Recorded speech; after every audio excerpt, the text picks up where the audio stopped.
تحياتي.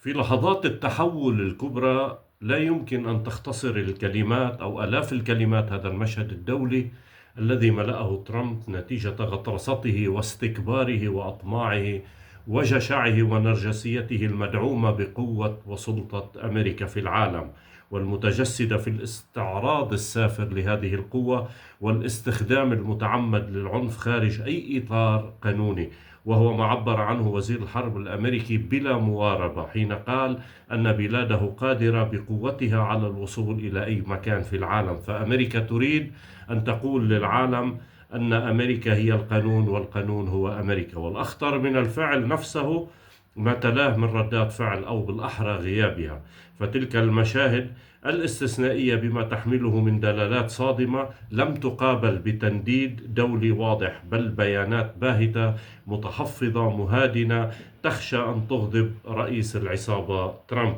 هذه الديمقراطيات الواهية امتنعت عن إدانة واضحة لانتهاك مباشر لمبادئ النظام الدولي التي تدعي الدفاع عنها.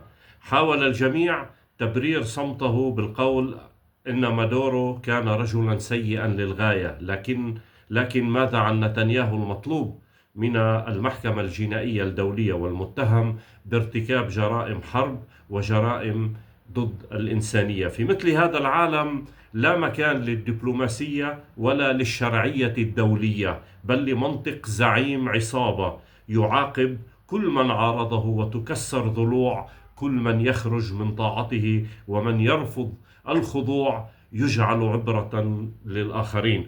فترامب الذي كان يطمح إلى جائزة نوبل للسلام قد أسقط آخر أوراق التوت عن مساوئه، كاشفا نفسه رجل حرب ودماء، وبات يشكل اليوم خطرا داهما على مصالح دول العالم والسلم الأهلي.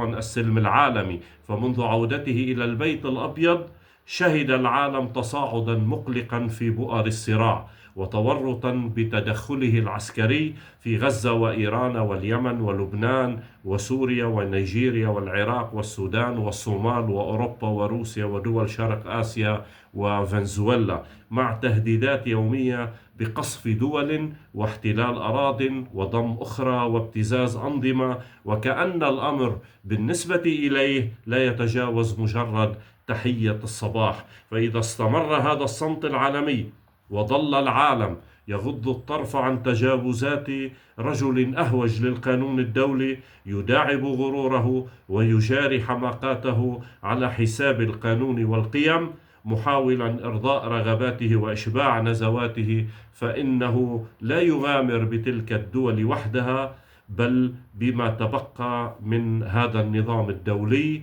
وسيتم الانزلاق نحو الأسوأ الكارثي على مستوى أمن هذا العالم.